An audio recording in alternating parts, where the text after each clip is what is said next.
प्रसन्नवदनं ध्यायेत् सर्वविघ्नोपशान्तये। शारदा शारदां भोजवदना वदनाम्बुजे सर्वदा सर्वदास्माकं सन्निधिं क्रियात्। गुरुर्ब्रह्मा गुरुर्विष्णुर्गुरुर्देवो महेश्वरः गुरुः साक्षात् परं ब्रह्म तस्मै श्रीगुरवे नमः। श्रीमहागणाधिपतये नमः। श्रीमहासरस्वत्यै नमः। श्रीगुरुभ्यो नमः। शङ्कारूपेण मच्चित्तं पङ्कीकृतमभूद्यया किङ्करीयस्य सामाया शङ्कराचार्यमाश्रये। भारतीकरुणापात्रं भारतीपदभूषणं भारतीपदमारूढं भारतीतीर्थमाश्रये। विद्याविनयसम्पन्नं वेतरागं विवेकिनं वन्दे वेदान्ततत्त्वज्ञं विधुशेखरभारतीं। చెప్పండి. రామాయ నమః. రామాయ నమః. రామాయ నమః. రామాయ నమః. శ్రీరామ జయం. శ్రీరామ జయం. శ్రీరామ జయం. శ్రీరామ జయం. శ్రీరామ జయం. శ్రీరామ జయం. అమ్మా ఇవాళ ఎవరు చెప్తున్నారు? శ్రీదేవి అని అమ్మాయి చెప్తుందండి. ఎవరు? నమస్తే గురువు గారు, నేనేనండి. శ్రీదేవి నర్సరావుపేట అండి మాది. మంచిది తల్లి, సంతోషం అమ్మా. రజనీ మేడం గారి దగ్గర చాలా నేర్చుకున్నాను సార్. అవునా, సంతోషం, చాలా సంతోషం. సంవత్సరం నుంచి చాలా నేర్చుకున్నానండి మేడం గారి దగ్గర. నేర్చుకోవడం నాకు నా భాగ్యం గురుగారు. సంతోషం సంతోషం. మాకు దొరికిన బంగారు తల్లుల్లో అసలు ఈ సంకల్పానికి మూల స్త్రీ ఆ శాంతకుమారి, తర్వాత ఇగో ఈ రజని, తర్వాత సునీత, ఇంకా చాలా, అంటే వీళ్ళ పేర్లు తెలుసు కాబట్టి చెప్తాను. పేర్లు చెప్పినంత మాత్రాన వాళ్ళు లేరని కదా, అందరూ బంగారు తల్లిలే వాళ్ళందరూ. అదే గురుగారు, వాళ్ళ పుణ్యం అంటే మిమ్మల్ని కలిసే భాగ్యం లభించింది. సంతోషం తల్లి, చాలా సంతోషం. శ్రద్ధగా నేర్చుకోండి అమ్మా. అలాగే గురుగారు. సరే, ఆరంభిస్తున్నాను. అలాగే గురుగారు. అమ్మా మనం 37 శ్లోకాలు చెప్పుకున్నాం కదా మూడో సరుకులో. అవునండి, మూడో సరుకులో 37. చివరి శ్లోకం చెప్పుకోవాలి. అవును.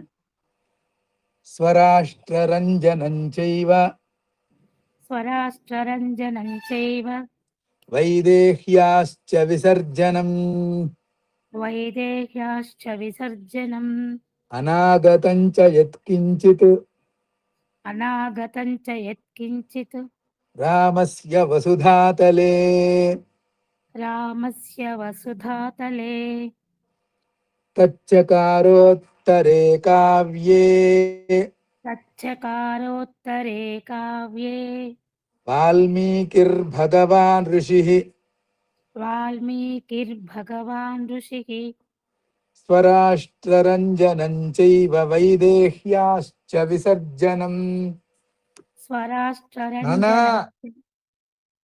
నానా ఏం చేస్తున్నావు? త్వరగా తీ ముందర. అనాగతంచ యత్కించిద్రామస్య, అట్లా కలపాలి. యత్కించిద్రామస్య వసుధాతలే. అనాగతంచ యత్కించిత్ రామస్య వసుధాతలే. సాధ్యమైనంత వరకు ఓకే అనకుండా అలాగేనండి అంటామో, సరేనండి అంటామో. అలాగేనండి. సాధ్యమైనంత వరకు మనం లోకంలో వ్యావహారికంగా మనకి ఆంగ్లం తప్పట్లేదు. అలాగే గురుగారు. సాధ్యమైనంత వరకు తొలగించుకుందాం. అలాగే. తచ్చకారోత్తరే కావ్యే వాల్మీకిర్భగవాన్ ఋషిః తచ్చకారోత్తరే కావ్యే వాల్మీకిర్భగవాన్ ఋషిః స్వరాష్ట్రరంజనం చైవ వైదేహ్యాశ్చ విసర్జనం అనాగతం చ యత్కించిద్రామస్య వసుధాతలే తచ్చకారోత్తరే కావ్యే వాల్మీకిర్భగవాన్ ఋషిః. స్వరాష్ట్రరంజనం చైవ వైదేహ్యాశ్చ విసర్జనం అనాగతం చ యత్కించిత్ రామస్య వసుధాతలే తచ్చకారోత్తరే కావ్యే వాల్మీకిర్భగవాన్ ఋషిః. స్వరాష్ట్రరంజనం చైవ వైదేహ్యాశ్చ విసర్జనం అనాగతం చ యత్కించిద్రామస్య వసుధాతలే తచ్చకారోత్తరే కావ్యే వాల్మీకిర్భగవాన్ ఋషిః. స్వరాష్ట్రరంజనం చైవ వైదేహ్యాశ్చ విసర్జనం అనాగతం చ త్వరగా యత్కించిత్ వచ్చేసిన గొప్ప రామస్య మొదలు పెట్టాను. వసుధాతలే ఆదిన తచ్చకారోత్తరే పాత్ర ముందుకు కావ్యే తీయాలి. వాల్మీకిర్భగవాన్ ఋషిః. స్వరాష్ట్రరంజనం చైవ వైదేహ్యాశ్చ విసర్జనం అనాగతం చ యత్కించిద్రామస్య వసుధాతలే తచ్చకారోత్తరే కావ్యే వాల్మీకిర్భగవాన్ ఋషిః. స్వరాష్ట్రరంజనం చైవ వైదేహ్యాశ్చ విసర్జనం అనాగతం చ యత్కించిత్ రామస్య వసుధాతలే తచ్చకారోత్తరే కావ్యే వాల్మీకిర్భగవాన్ ఋషిః. బాగుందమ్మా, బాగా చెప్తున్నావు. మరి అలాగే. మన ఇంతకు ముందు చెప్పినటువంటి పాఠంలోనే ఈ శ్లోకం యొక్క తాత్పర్యం పూర్తి చేశాను. అలాగే గురుగారు. ఇత్యారిషే ఇత్యార్షే శ్రీమద్ రామాయణే శ్రీమద్ రామాయణే వాల్మీకీయే వాల్మీకియే ఆదికావ్యే ఆదికావ్యే బాలకాండే బాలకాండే తృతీయః సర్గః తృతీయః సర్గః. ఇతి అని చెప్పి ఇది చెప్తే సమాప్తం అనే అర్థమే వస్తుంది. సాధారణంగా కావ్యాల్లో గాని పురాణాల్లో గాని దాదాపుగా ఇట్లాగే ఉంటుంది. అలాగే గురుగారు. ఇక 4వ సర్గాన్ని ఆరంభించుకుందాం. కుశలవులు రామాయణాన్ని గానం చేయడం అనేది ఇందులో వివరించబడింది.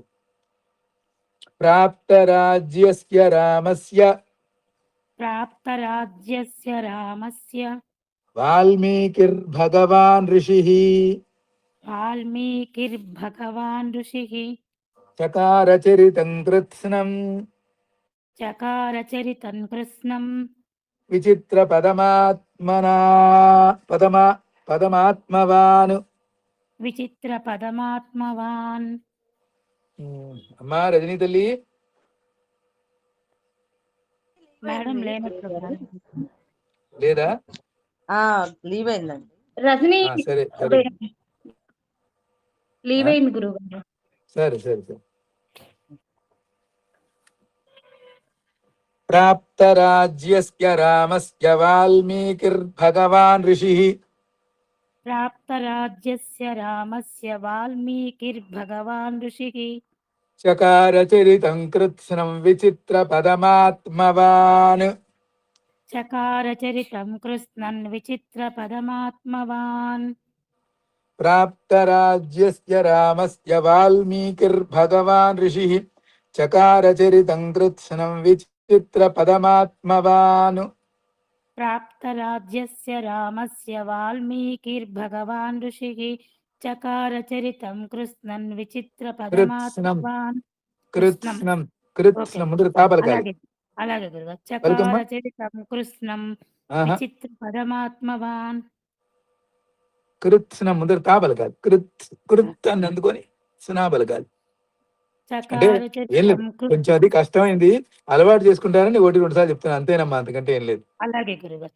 చకార చరితం కృత్స్నం నా తల్లి నా తల్లి నా తల్లి, చాలా సంతోషం, చాలా సంతోషం. ధన్యవాదాలు.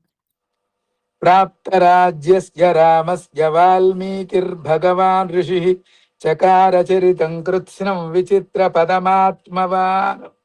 ప్రాప్తరాజ్యస్య రామస్య వాల్మీకిర్భగవాన్ ఋషిః చకార చరితం కృత్స్నం విచిత్ర పదమాత్మవాన్. ప్రాప్తరాజ్యస్య రామస్య వాల్మీకిర్భగవాన్ ఋషిః చకారచరితం కృత్స్నం విచిత్ర పదమాత్మవాన్. ప్రాప్తరాజ్యస్య రామస్య వాల్మీకిర్భగవాన్ ఋషిః చకార చరితం కృత్స్నం విచిత్ర పదమాత్మవాన్.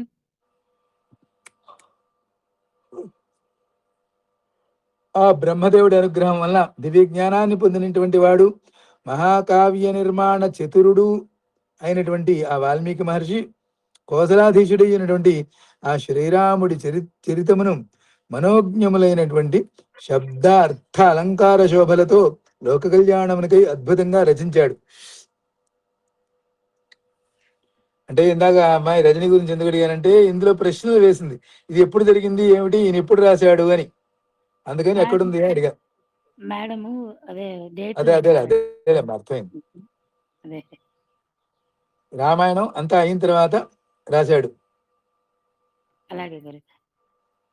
అంటే అయోధ్యకు వచ్చిన తర్వాత, రాముడు వచ్చిన తర్వాత రాశాడు. అప్పటికి సీతారాములు ఉన్నారు. అలాగే 14,000 14,000 శ్లోకానాముక్తవాన్ ఋషిః శ్లోకానాముక్తవాన్ ఋషిః తథా సర్గశతాన్ పంచ తథా సర్గశతాన్ పంచ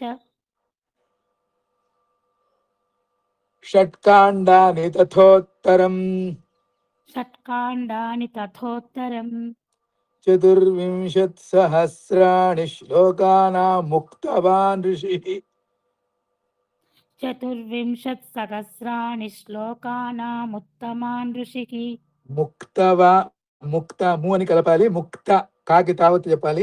వాన్ అలాగే గురు.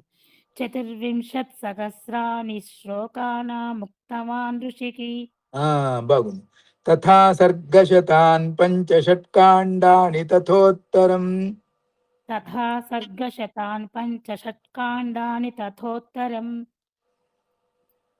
14,000 శ్లోకానాముక్తవాన్ ఋషిః తథా సర్గశతాన్ పంచ షట్కాండాని తథోత్తరం 14,000 శ్లోకానాముత్తమాన్ ఋషిః తథా సర్గశతాన్ పంచ షట్కాండాని తథోత్తరం 14,000 శ్లోకానాముక్తవాన్ ఋషిః తథా సర్గశతాన్ పంచ షట్కాండాని తథోత్తరం 14,000 శ్లోకానాముత్తమాన్ ఋషిః తథా సర్గశతాన్ పంచ షట్కాండాని తథోత్తరం 14,000 శ్లోకానాముక్తవాన్ ఋషిః తథా సర్గశతాన్ పంచ షట్కాండాని తథోత్తరం 14,000 శ్లోకానాముత్తమాన్ ఋషిః తథా సర్గశతాన్ పంచ షట్కాండాని తథోత్తరం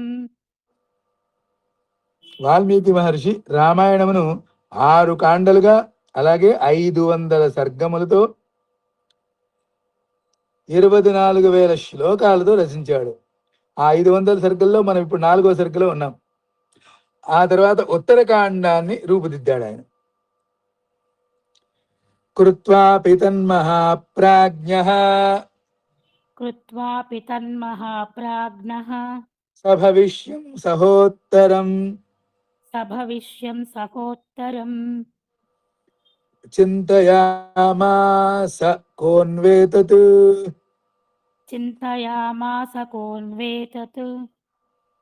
ప్రయుంజీయాదితి ప్రభుః కృత్వా పితన్మహాప్రాజ్ఞః సభవిష్యం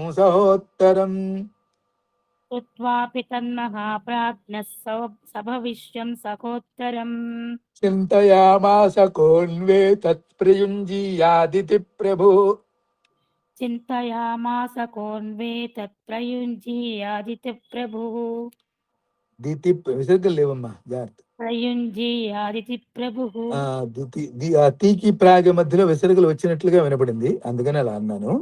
అలాగే గురుగారు.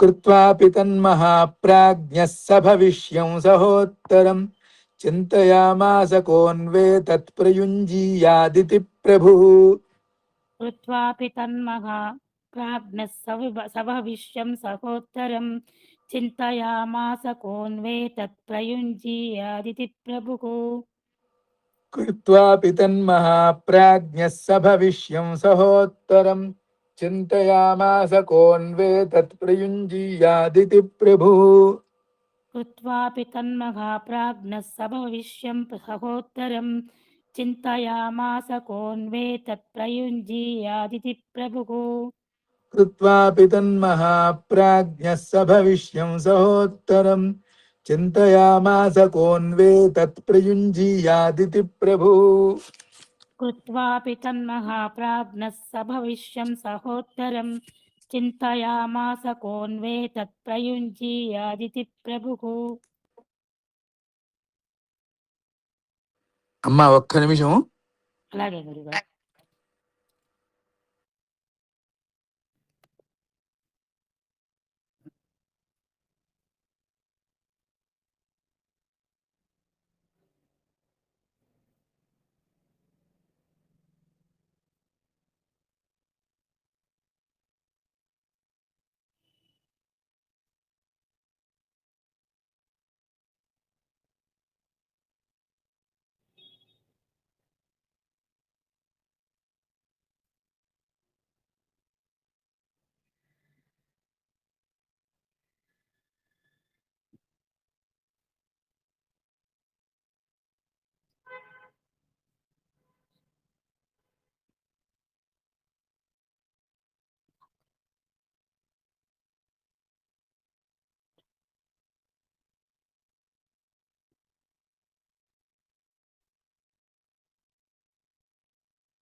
ఆ మిక్కిలి ప్రజ్ఞాశాలి కడు సమర్థుడు అయినటువంటి వాల్మీకి శ్రీరామ పట్టాభిషేకానంతర గాథను, అంటే తర్వాత పట్టాభిషేకం తర్వాత గాథను, అశ్వమేధయాగానికి తర్వాత జరగబోయేటువంటి వృత్తాంతాన్ని కూడా, ఉత్తరకాండాన్ని కూడా రచించాడు.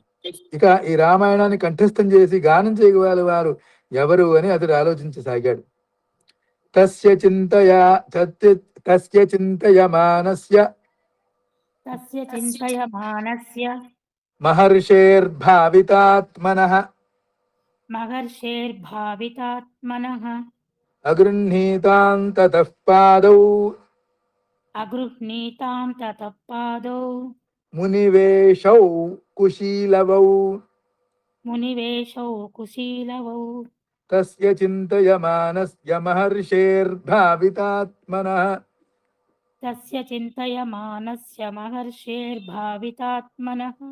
అగృహ్ణీతాం తతః పాదౌ మునివేశౌ కుశీలవౌ.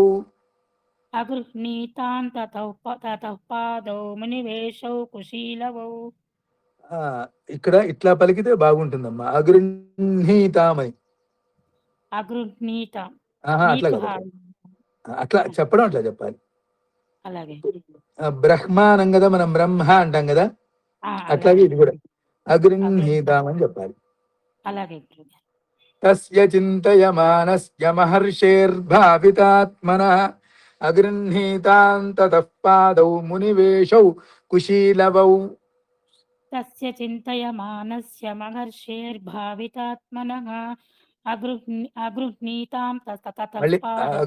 అగృహ్ణీతాం అలా ప్రయత్నం చేస్తే వస్తుందిలేమ్మా.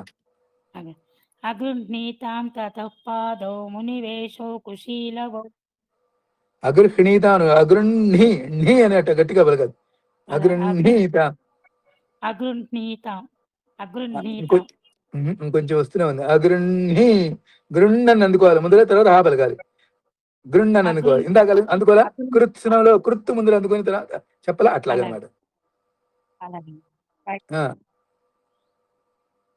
తస్య చింతయమానస్య మహర్షేర్భావితాత్మనః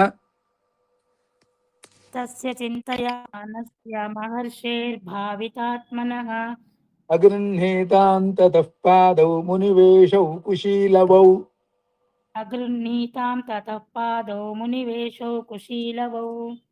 తస్య చింతయమానస్య మహర్షేర్భావితాత్మనః అగృహ్ణీతాం తతః పాదౌ మునివేశౌ కుశీలవౌ.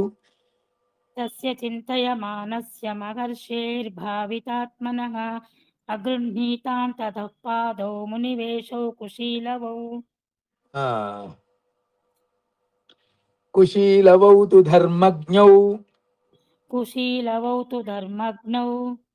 రాజపుత్రౌ యశస్వినౌ భ్రాతరౌ స్వర సంపన్నౌ.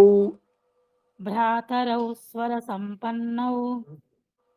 ఎక్కడ కూర్చుంటావు? వద్దు ఇక్కడే కూర్చోవాలి. ఆ లైట్ తీసేసి ఇక్కడ కూర్చో.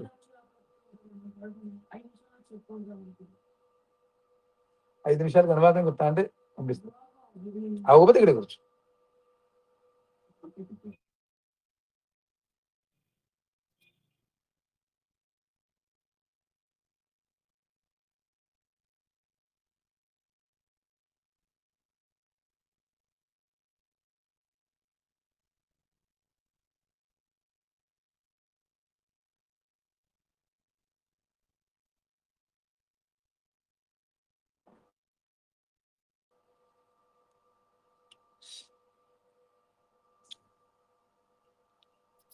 కుశీలవౌ తు ధర్మజ్ఞౌ రాజపుత్రౌ యశస్వినౌ.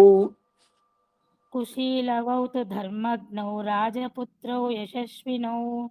భ్రాతరౌ స్వర సంపన్నౌ దదర్శాశ్రమ వాసినౌ. భ్రాతరౌ స్వర సంపన్నౌ దదర్శాశ్రమవాసినౌ. కుశీలవౌ తు ధర్మజ్ఞౌ రాజపుత్రౌ యశస్వినౌ. భ్రాతరౌ స్వర సంపన్నౌ దదర్శాశ్రమవాసినౌ. కుశీలవౌ తు ధర్మజ్ఞౌ రాజపుత్రౌ యశస్వినౌ. భ్రాతరౌ స్వర సంపన్నౌ దదర్శాశ్రమవాసినౌ. కుశీలవౌ తు ధర్మజ్ఞౌ రాజపుత్రౌ యశస్వినౌ. భ్రాతరౌ స్వర సంపన్నౌ దదర్శాశ్రమవాసినౌ. కుశీలవౌ తు ధర్మజ్ఞౌ రాజపుత్రౌ యశస్వినౌ. భ్రాతరౌ స్వర సంపన్నౌ దదర్శాశ్రమవాసినౌ. కుశీలవౌ తు ధర్మజ్ఞౌ రాజపుత్రౌ యశస్వినౌ. భ్రాతరౌ స్వర సంపన్నౌ దదర్శాశ్రమవాసినౌ. కుశీలవౌ తు ధర్మజ్ఞౌ రాజపుత్రౌ యశస్వినౌ. భ్రాతరౌ స్వర సంపన్నౌ దదర్శాశ్రమవాసినౌ. ఈ విధంగా ఆలోచిస్తూ ఆ మహర్షి ఆ కావ్య శ్లోకాలను కంఠస్థమనర్చి గానం చేయగల శిష్యప్రాప్తికై భగవంతుడిని ధ్యానిస్తుండగా మునివేషాల్లో ఉన్న కుశలవులు అక్కడికి వచ్చి ఆయన పాదాలను ఆశ్రయించారు. గురు శుశ్రూష చేయడంలో నిరతులు, అధ్యయనం పూర్తి వరకు స్థిరమైన నిష్ఠ కలిగిన రాజకుమారులు అనేటువంటి మంచి విద్యార్థులుగా ప్రసిద్ధికెక్కినటువంటి వాళ్ళు, సమాన స్థాయిలో గానం చేయగల సోదరులు అంటే కంఠాలు కలిసినటువంటి వాళ్ళు అనమాట.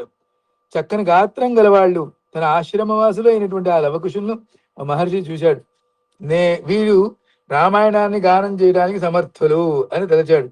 చూసారా, మనం ఒక చదువు మొదలు పెడితే పూర్తి అయ్యేదాకా స్థిరమైన నిష్ఠ కలిగి ఉండాలి. అందుకు ఉదాహరణగా ఈ కుశలవుని చెప్తున్నారు.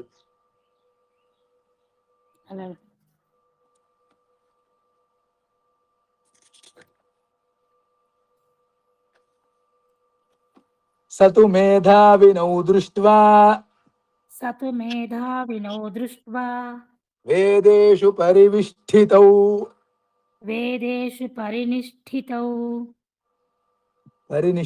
అంతే. వేదోపబృంహణార్థాయ తావగ్రాహయత ప్రభుః. సతు మేధావినౌ దృష్ట్వా వేదేషు పరినిష్ఠితౌ.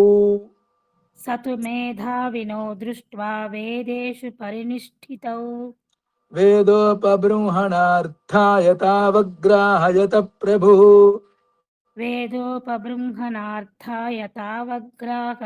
సతు మేధావినౌ దృష్ట్వా వేదేషు పరినిష్ఠితౌ.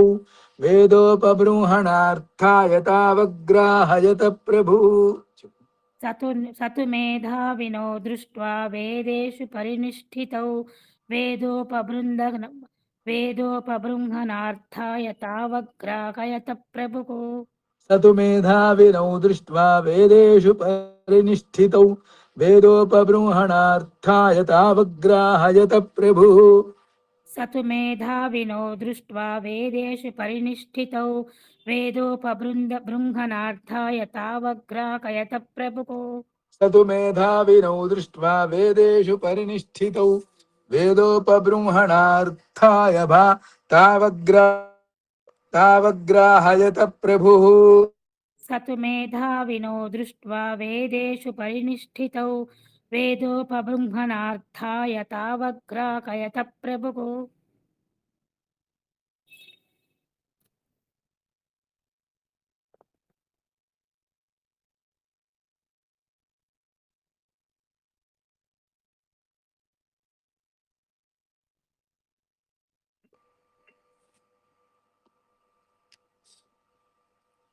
काव्यं रामायणं कृत्स्नम्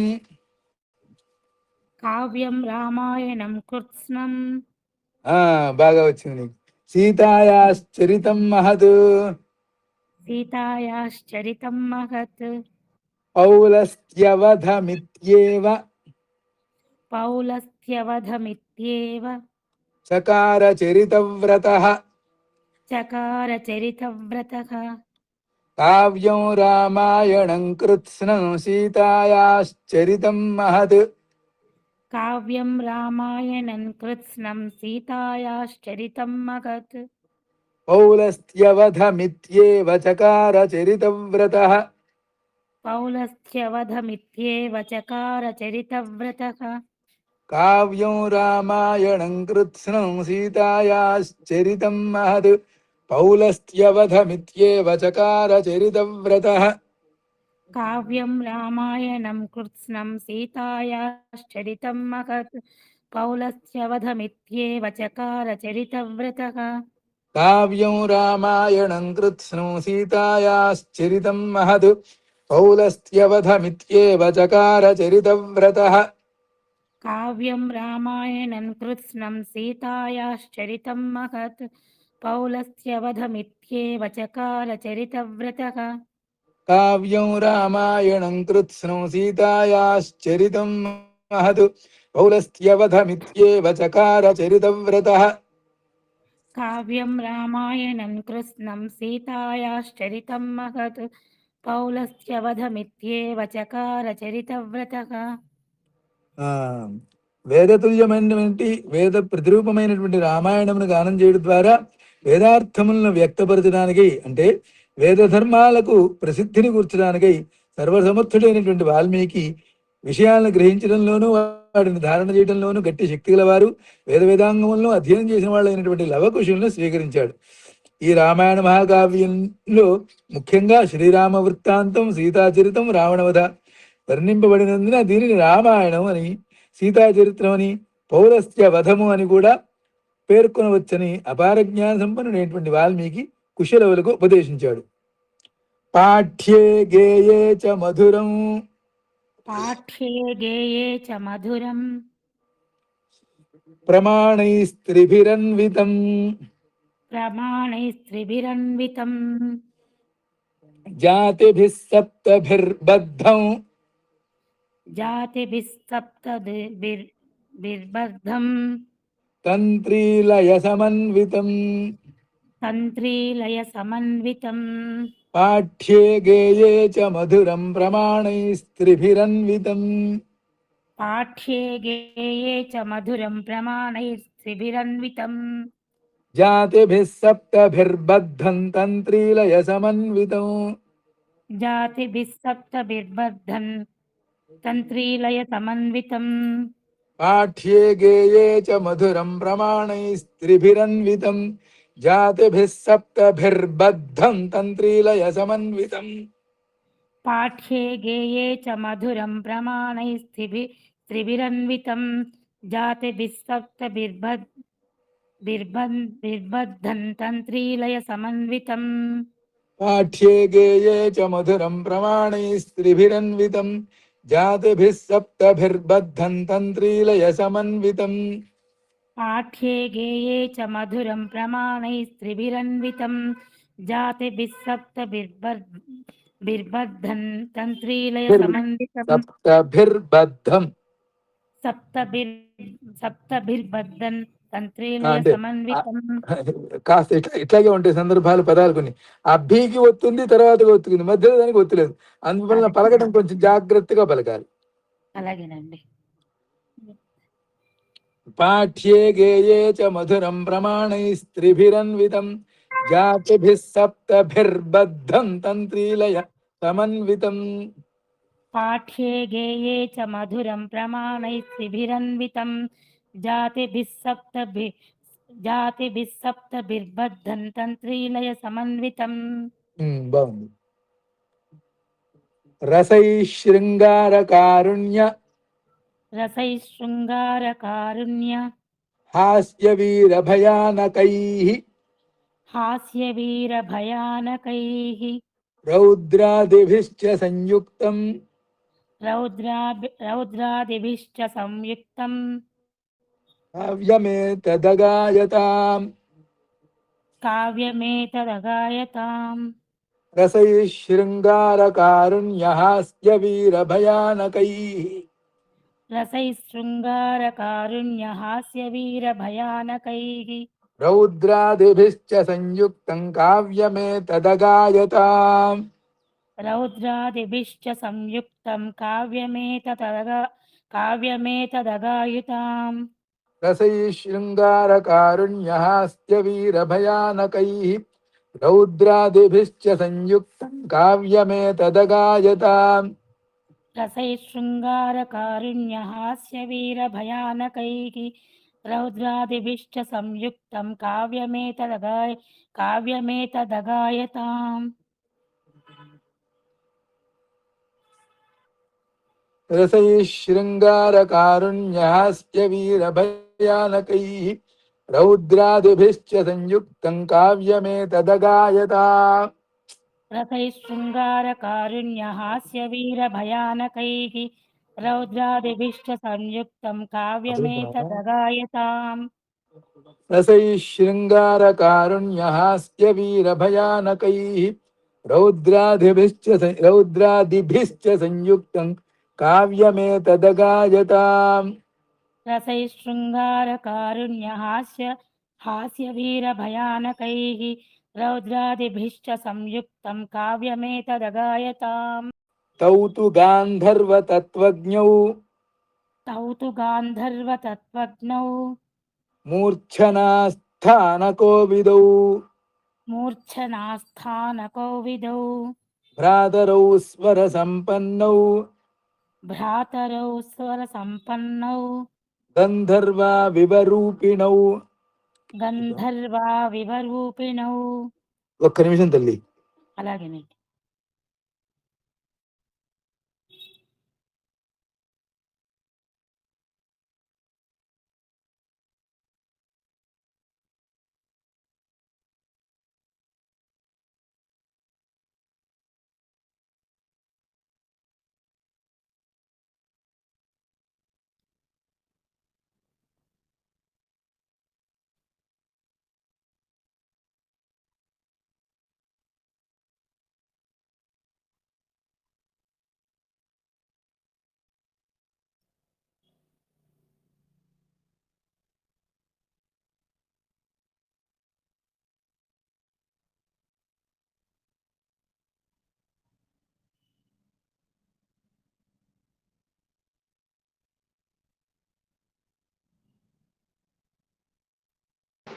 ఎన్నో శ్లోకం అండి?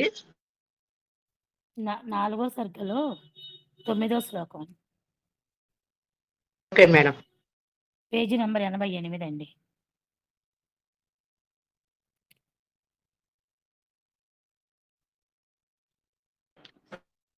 శ్రీదేవి గారు 9 అయిపోయింది కదా? అదే ఎన్నో శ్లోకాలు ఇప్పుడు 9 వరకు అయినాయి. 10వ చెప్తున్నారు. 10వది ఒక్కసారే కదా చెప్పిందని 9 వరకు చెప్తున్నారు. అవును.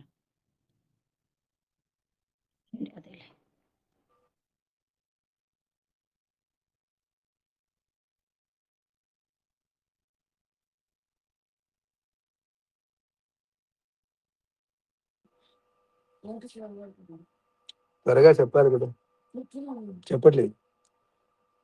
తౌ తు గాంధర్వతత్త్వజ్ఞౌ మూర్ఛనాస్థానకోవిదౌ. తౌ తు గాంధర్వతత్త్వజ్ఞౌ మూర్ఛనాస్థానకోవిదౌ. భ్రాతరౌ స్వరసంపన్నౌ గంధర్వా వివరూపిణౌ. భ్రాతరౌ స్వరసంపన్నౌ గంధర్వా వివరూపిణౌ. तौ तु गान्धर्वतत्त्वज्ञौ मूर्च्छनास्थानकोविदौ भ्रातरौ स्वरसम्पन्नौ गन्धर्वा विवस्रूपिणौ। तौ तु गान्धर्वतत्त्वज्ञौ मूर्च्छनास्थानकोविदौ भ्रातरौ स्वरसम्पन्नौ गन्धर्वा विवरूपिणौ। तौ तु गान्धर्वतत्त्वज्ञौ मूर्च्छनास्थानकोविदौ भ्रातरौ स्वरसम्पन्नौ गन्धर्वा विवरूपिणौ। तौ तु गान्धर्वतत्त्वज्ञौ मूर्च्छनास्थानकोविदौ भ्रातरौ स्वरसम्पन्नौ गन्धर्वा विवरूपिणौ।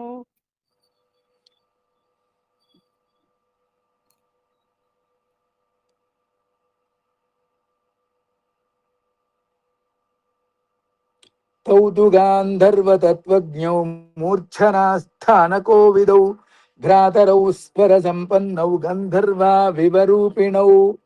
तौ तु गान्धर्वतत्त्वज्ञौ मूर्च्छनास्थानकोविदौ भ्रातरौ स्वरसम्पन्नौ गन्धर्वा विवरूपिणौ। रूपलक्षणसम्पन्नौ रूपलक्षणसम्पन्नौ मधुरस्वरभाषिणौ मधुरस्वरभाषिणौ बिम्बादिवोद्धृतौ बिम्बौ बिम्बादिवोद्धृतौ बिम्बौ रामदेहात् तथा परौ। रामदेहात् तथा परौ। रूपलक्षणसम्पन्नौ मधुरस्वरभाषिणौ रूपलक्षणसम्पन्नौ मधुरस्वरभाषिणौ बिम्बादिवोद्धृतौ बिम्बौ रामदेहात् तथा परौ। बिम्बादिवोद्धृतौ बिम्बौ रामदेहात् तथा परौ।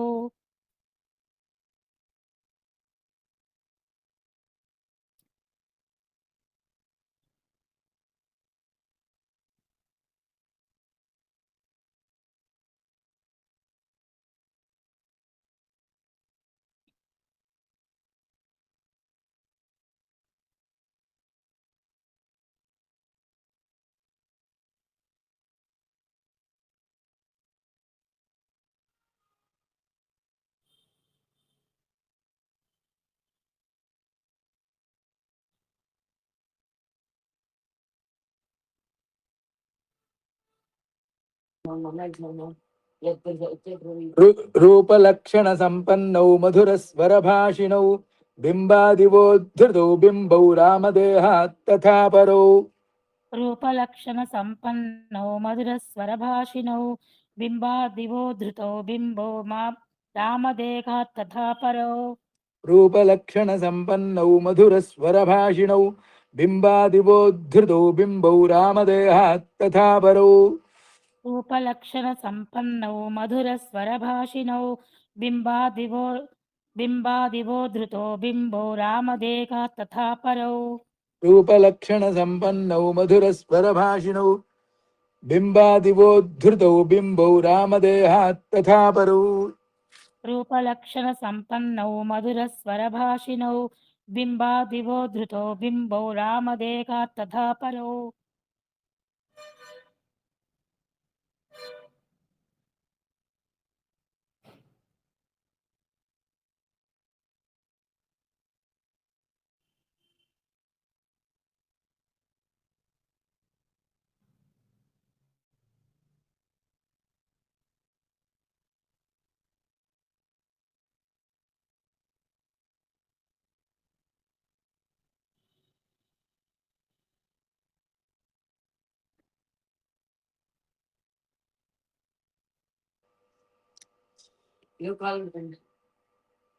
మళ్ళీ చెప్పాలి, మళ్ళీ చెప్పాలిరా.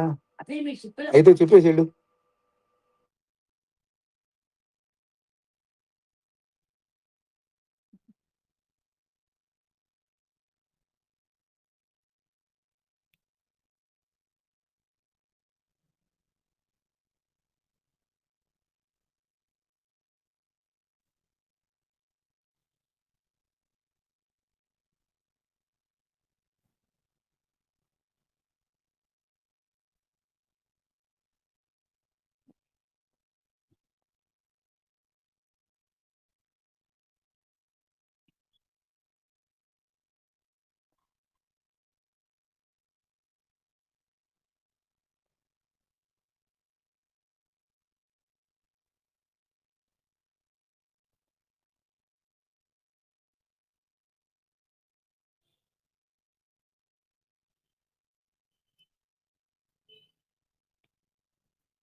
మళ్ళీ చెప్పాలి.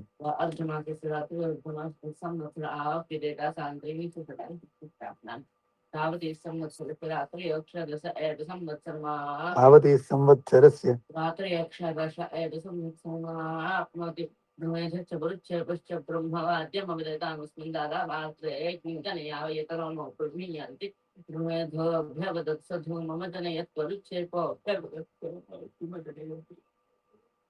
తర్వాత మనం రెడీ చేసుకో,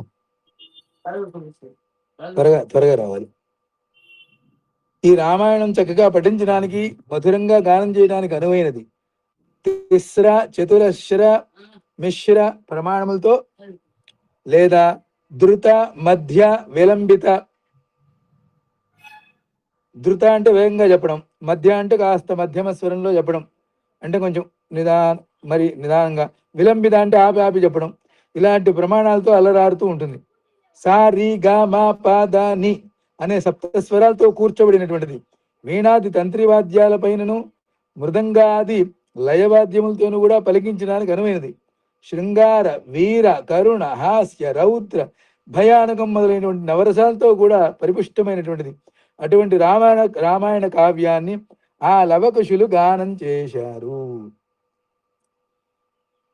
తర్వాత 11వ శ్లోకం కూడా చెప్పాయి కదా, 10, 11 ఆ రెండింటికి కూడా అర్థాలు చెప్తాను.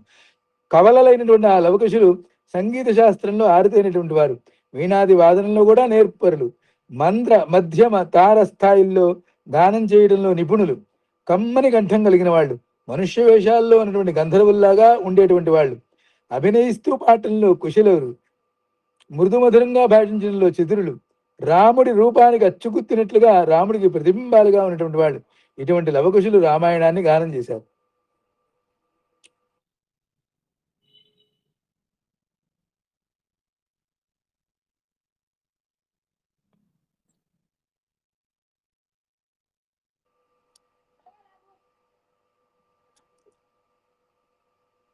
తౌరాజపుత్రౌ కార్త్స్నియేవ. కార్త్స్నియేవ కొంచెం జాగ్రత్తగా చెప్పాలి తల్లి. కార్త్స్నియేవ, కార్త్స్నియే నా నా అది అట్లా 4 ఒత్తులు. ఇటువంటివి కాస్త వేదంలోనూ ఇట్లా కావ్యాల్లోనూ వస్తూ ఉంటాయి. కొంచెం జాగ్రత్త చెప్తే అలవాటు అవుతుంది, ఏ ఇబ్బంది ఏం లేదు. అలాగే తౌరాజపుత్రౌ కార్త్స్నియేన. కార్త్స్నియేన. కార్త్స్నియేన. అబ్బా బంగారు తల్లి, బాగా చెప్పావమ్మా. ధర్మమాఖ్యానముత్తమం. ధర్మ్యమాఖ్యానముత్తమం. వాచో విధేయం తత్సర్వం. వాచో విధేయం తత్సర్వం. కృత్వా కావ్యమనిందితౌ. కృత్వా కావ్యమనిందితౌ. తౌరాజపుత్రౌ కార్త్స్నియేన ధర్మ్యమాఖ్యానముత్తమం. తౌరాజపుత్రౌ కార్త్స్నియేన ధర్మ్యమాఖ్యానముత్తమం. వాచో విధేయం తత్సర్వం కృత్వా కావ్యమనిందితౌ. వాచో విధేయం తత్సర్వం కృత్వా కావ్యమనిందితౌ. తౌరాజపుత్రౌ కార్త్స్నియేన ధర్మ్యమాఖ్యానముత్తమం. వాచో విధేయం తత్సర్వం కృత్వా కావ్యమనిందితౌ. తౌరాజపుత్రౌ కార్త్స్నియేన ధర్మ్యమాఖ్యానముత్తమం. వాచో విధేయం తత్సర్వం కృత్వా కావ్యమనిందితౌ. తౌరాజపుత్రౌ కార్త్స్నియేన ధర్మ్యమాఖ్యానముత్తమం. వాచో విధేయం తత్సర్వం కృత్వా కావ్యమనిందితౌ. తౌరాజపుత్రౌ కార్త్స్నియేన ధర్మ్యమాఖ్యానముత్తమం. వాచో విధేయం తత్సర్వం కృత్వా కావ్యమనిందితౌ. తౌరాజపుత్రౌ కార్త్స్నియేన ధర్మ్యమాఖ్యానముత్తమం. వాచో విధేయం తత్సర్వం కృత్వా కావ్యమనిందితౌ. తౌరాజపుత్రౌ కార్త్స్నియేన ధర్మ్యమాఖ్యానముత్తమం. వాచో విధేయం తత్సర్వం కృత్వా కావ్యమనిందితౌ. ఈ మామూలుగా మన వాళ్ళు పెద్దలు అంటుంటారు, ఒరే వాడికి నోరు తిరగదు, దానికి నోరు తిరగదని. అంటే ఆడపిల్లల విషయంలో తొందరగా అంటమనేది కనిపించదు మనకి, మగపిల్ల వాడి విషయంలో అంటుంది వాడికి నోరు తిరగదురా అంటుంటారు. ఇదిగో నోరు తిరగడం అంటే ఇప్పుడు అలా ఆ ఒత్తు 4 ఒత్తులు వచ్చినాయి. జాగ్రత్తగా చెబితే కానీ 4 రావు. దాని తర్వాత అంటే మళ్ళీ 2 ఒత్తులు మాయ ధర్మీయ. అవునండి, జాగ్రత్తగా చెప్పండి. నీకు బాగా నోరు తిరిగిందని నీకు చెప్పొచ్చు ఇప్పుడు. మీలాంటి గురువు గారులు ఉంటే ఎందుకు తిరగదండి. సంతోషం తల్లి. ఋషీణాంచ ద్విజాతీనాం ఋషీణాంచ ద్విజాతీనాం సాధూనాంచ సమాగమే సాధూనాంచ సమాగమే యథోపదేశం తత్వజ్ఞౌ యథోపదేశం తత్వజ్ఞౌ జగతుస్థౌ సమాహితౌ జగతుస్థౌ సమాహితౌ ఋషీణాంచ ద్విజాతీనాం సాధూనాంచ సమాగమే ఋషీణాంచ ద్విజాతీనాం సాధూనాంచ సమాగమే యథోపదేశం తత్వజ్ఞౌ జగతుస్థౌ సమాహితౌ యథోపదేశం తత్వజ్ఞౌ జగతుస్థౌ సమాహితౌ ఋషీణాంచ ద్విజాతీనాం సాధూనాంచ సమాగమే యథోపదేశం తత్వజ్ఞౌ జగతుస్థౌ సమాహితౌ ఋషీణాంచ ద్విజాతీనాం సాధూనాంచ సమాగమే యథోపదేశం తత్వజ్ఞో జగతుస్థౌ సమాహితౌ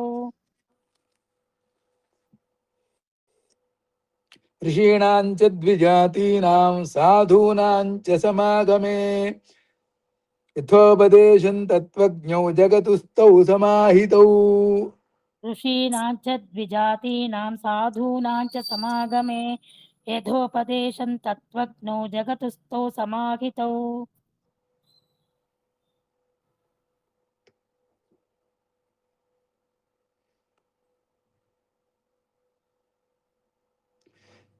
ఋషీణాంచ ద్విజాతీనాం సాధూనాంచ సమాగమే యథోపదేశం తత్వజ్ఞౌ జగతుస్థౌ సమాహితౌ ఋషీణాంచ ద్విజాతీనాం సాధూనాంచ సమాగమే యథోపదేశం తత్వజ్ఞౌ జగతుస్థౌ సమాహితౌ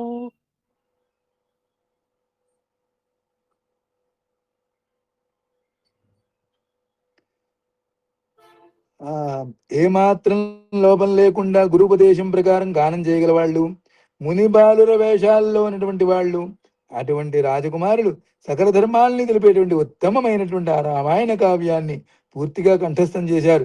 అర్థవంతంగా చక్కగా పఠించగలిగినటువంటి వాళ్ళు, ఏ విషయంలో కూడా మరుపు లేకుండా సావధాన చిత్తులై ఉండేటువంటి వాళ్ళు, మిక్కిలి ప్రజ్ఞాశాలురు, ఉత్తమ గుణాలకు కుదురైనటువంటి వాళ్ళు, సమస్త శబ్ద లక్షణాలని ఎరిగినటువంటి వారు, మహర్షులు, బ్రాహ్మణోత్తములు, సాధు పురుషులు చేరి ఉన్నటువంటి సభలో ఆ సోదరులు రామాయణ కావ్యాన్ని గానం చేశారు.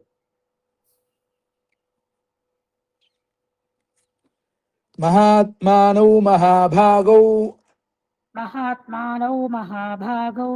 సర్వలక్షణలక్షితౌ తౌ కదాచిత్ సమేతానాం ఋషీణాం భావితాత్మనాం ఆసీనానాం సమీపస్థౌ ఇదం కావ్యమగాయతాం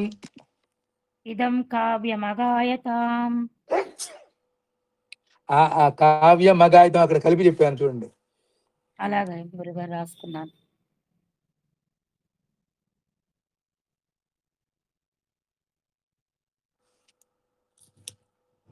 మహాత్మానౌ మహాభాగౌ సర్వలక్షణలక్షితౌ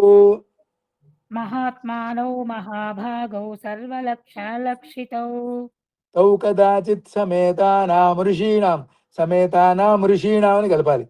భావితాత్మనాం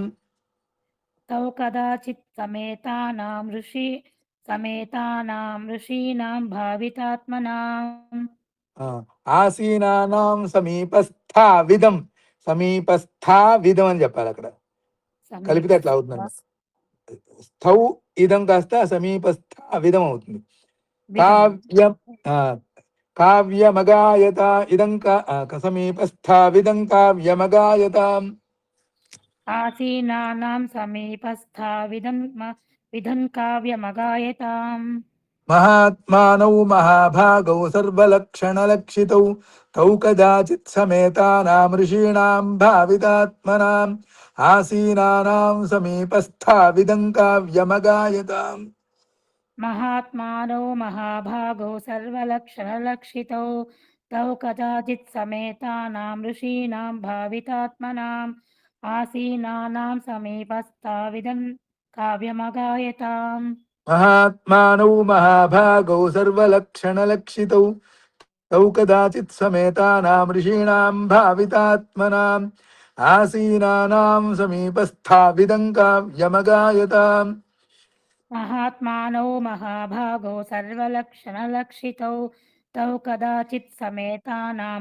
ऋषीणां भावितात्मनाम् आसीनानां समीपस्था विदन् काव्यमगायताम् महात्मानौ महाभागौ सर्वलक्षणलक्षितौ तौ कदाचित् समेतानां ऋषीणां भावितात्मनाम् आसीनानां समीपस्था विदं काव्यमगायताम् महात्मानो महाभागौ सर्वलक्षणलक्षितौ तौ कदाचित् समेतानां ऋषीणां भावितात्मनाम् आसीनानां समीपस्था विदन् काव्यमगायताम् ఒకానొకప్పుడు వాల్మీకి మహర్షి ఆశ్రమానికి స్థితప్రజ్ఞులైనటువంటి ఋషులెల్లరూ ఇచ్చేశారు. వాళ్ళందరూ కూడా అక్కడ సుఖాసీనులై ఉన్నారు.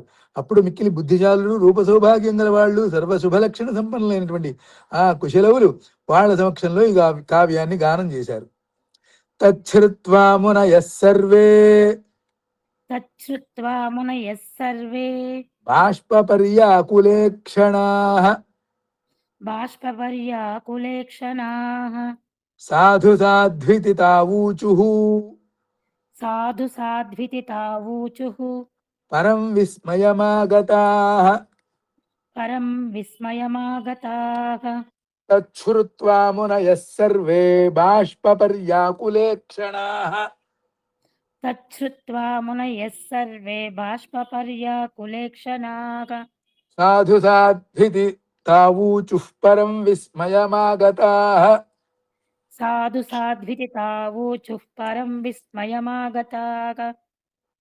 తచ్ఛ్రుత్వా మునయః సర్వే బాష్పపర్యాకులేక్షణాః సాధు సాధ్వితితావూచుః పరం విస్మయమాగతాః తచ్ఛ్రుత్వా మునయః సర్వే బాష్పపర్యాకులేక్షణాః సాధు సాధ్వితితావూచుః పరం విస్మయమాగతాః తచ్ఛ్రుత్వా మునయః సర్వే బాష్పపర్యాకులేక్షణాః సాధు సాధ్వితితావూచుః పరం విస్మయమాగతాః తచ్ఛ్రుత్వా మునయః సర్వే బాష్పపర్యాకులేక్షణాః సాధు సాధ్వితితావూచుః పరం విస్మయమాగతాః తచ్ఛ్రుత్వా మునయః సర్వే బాష్పపర్యాకులేక్షణాః సాధు సాధ్వితితావూచుః పరం విస్మయమాగతాః తచ్ఛ్రుత్వా మునయః సర్వే బాష్పపర్యాకులేక్షణాః సాధు సాధ్వితితావూచుః పరం విస్మయమాగతాః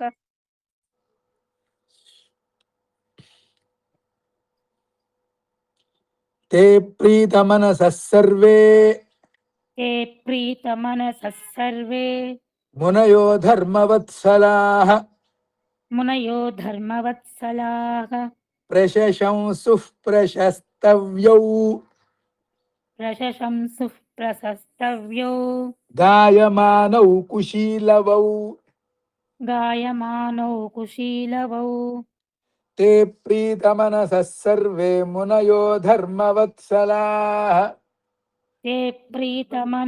సర్వే మునయో ధర్మవత్సలాః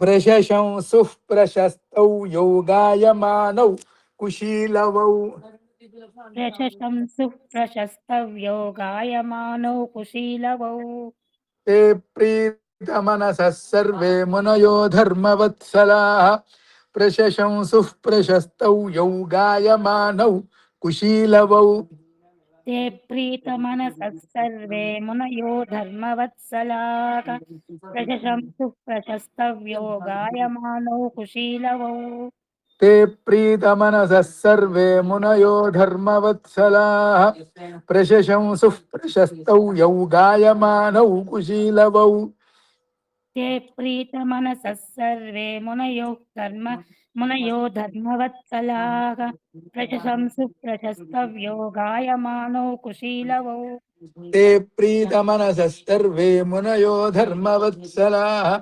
प्रशंसुः प्रशस्तौ यौ गायमानौ कुशीलवौ ते प्रीतमनसः सर्वे मुनयो धर्मवत्सलाः प्रशंसुः प्रशस्तव्यो गायमानौ कुशीलवौ अहो अहो गीतस्य माधुर्यम् अहो गीतस्य माधुर्यम् श्लोकानां तु विशेषतः श्लोकानां तु विशेषतः चिरनिर्वृत्तमप्येतत् चिरनिवृत्तमप्रेतत् निर्वृत्तमप्येतत् निर्वृत्तमप्येतत्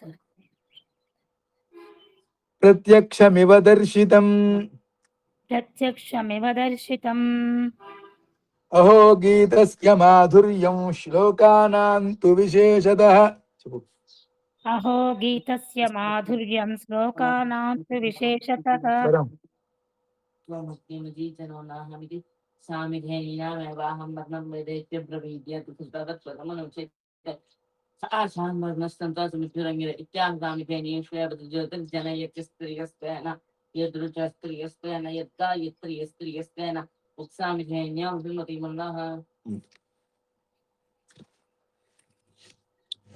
అహో గీతస్ చిరనిర్వృత్తమప్యేతత్ ప్రత్యక్షమివ అట్లా తత్ ప్రత్యక్షమివ అని కలపాలి దర్శితం चिरनिवृत्तमप्येतत् प्रत्यक्षमिव दर्शितम् अहो गीतस्य माधुर्यं श्लोकानां तु विशेषतः चिरनिर्वृत्तमप्येतत् प्रत्यक्षमिव दर्शितम् अहो गीतस्य माधुर्यं श्लोकानां तु विशेषतः चिरनिवृत्तमप्येतत् प्रत्यक्षमिव दर्शितम् अहो गीतस्य माधुर्यं श्लोकानां तु विशेषतः चिरनिर्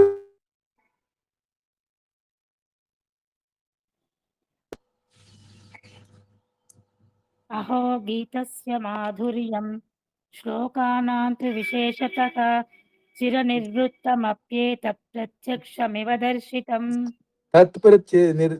మప్యేతత్ ప్రత్యక్ష ఇక్కడ మకారం రాకూడదు మప్యేతత్ ప్రత్యక్ష అహో గీతస్య మాధుర్యం శ్లోకానాం తు విశేషతః చిరనిర్వృత్తమప్యేతత్ ప్రత్యక్షమివ దర్శితం అహో గీతస్య మాధుర్యం శ్లోకానాం తు విశేషతః చిరనివృత్తమప్యేతత్ ప్రత్యక్షమివ దర్శితం ఆ సభలోని మునులందరూ కూడా ఆ కావ్యగానాన్ని విని పరమాశ్చర్య భరితులయ్యారు. ఆనందాశ్రువులతో బాగు బాగు అంటూ ఆ లవకుశులపై ప్రశంసల జల్లు కురిపించారు. ఏమాత్రం ఆశ్చర్యం లేనటువంటి వాళ్ళు, గానానందంలో పొంగిపోయినటువంటి ఆ మునులందరూ కూడా గాన మధురిమల చేత ప్రశంసార్హులైనటువంటి కుశలములను ఆహా ఈ గానమాధుర్యం అత్యద్భుతం అని మెచ్చుకుంటూ శ్లోకముల రచనా విశిష్టం ఇంకా ప్రశంసనీయం, ఇది మున్నెన్నడో జరిగిన వృత్తాంతమే అయినా నేడు కనులకు కట్టినట్లుంది అని కొనియా. అమ్మా ఈ రోజుతో ఈ రోజు చెప్పుకోవాల్సిన 18 శ్లోకాలు చెప్పుకున్నాం. ఈ 17 శ్లోకంతో పూర్తయినాయి. ఎవరన్నా అడిగేది ఏమన్నా ఉందా? గురుగారు ఒక్కసారి 14లో చివరిది పాదం ఒక్కసారి చెప్పరా గురుగారు? ఆసీనానాం సమీపస్థావిదం కావ్యమగాయతాం. విధం చెప్పాలి విధం అని చెప్పాలి అంటే ఔత్వము ఈ అచ్చు కలిసినప్పుడు ఆ వకారం వస్తుంది అనమాట. ఆ వకారం కూడా ఎట్లా వస్తుంది? ఇక్కడ ఈ ఉంది కదా, ఇదంలో ఈ ఉంది కదా, అందుకని అది వి అవుతుంది. అదే ఆ ఉంటే వా అవుతుంది. అట్లా అనమాట. దానికి దీర్ఘం ఉంటే దీర్ఘం కూడా వస్తుంది. అట్లా అనమాట. అది వ్యాకరణంలో లక్షణం అనమాట. కలిపినప్పుడు చెప్పే లక్షణం అది. ధన్యవాదాలు గురువు.